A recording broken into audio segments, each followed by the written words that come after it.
We talked about adopting for years. We know a lot of people that have had a lot of success and wonderful experiences, but the idea of adoption was very intimidating because you also hear the horror stories.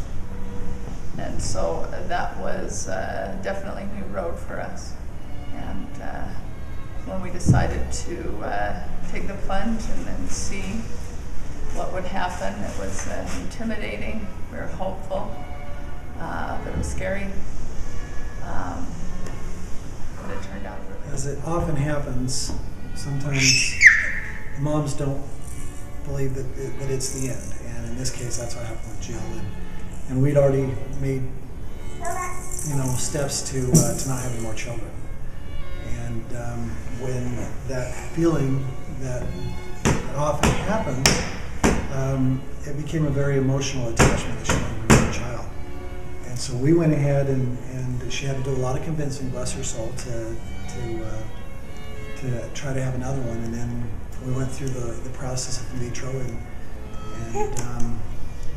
I think it was the third time we finally had success. And she was the happiest woman on earth when that happened. And then the children we've had together have not been easy. This is not an easy process for her. Pregnancy is very difficult for me. I'm lucky to be able to keep babies. We were lucky to keep the ones we have. And that was one of my concerns. If we went down this process, that it would not be easy. And I certainly didn't want her life to be at risk. And so I was very concerned about that. But we were just going to have faith in the process, and I think it was about 4 months into it, Jill lost the baby. And at that moment, I felt like I lost my wife. So to make a long story short, we made contact with the adoption center here in Utah. And yes. And anyway, as the story goes, we called the adoption agency and had our interviews and filled out the paperwork, which took a little bit of time. And we built our profile. Before our profile was finished, we had a birth mom that was interested in us. I guess it was October when we got the paperwork, finished everything, most of the profile by the beginning of January, and 2 weeks later, our birth mom wanted to meet us. I had heard that it would take at least 2 years, maybe, and it would have been okay if it did. We were very, very fortunate. And we also thought too, why would anybody want to choose us? We have other children, and we're not, newlyweds and stuff like that. And I just thought we had an awful lot of other people that I thought might be better choices, other people might think would be better choices.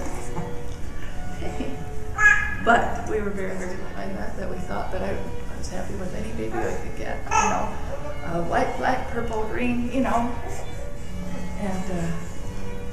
when the birth mom contacted us, or the agency, her baby was going to be a boy.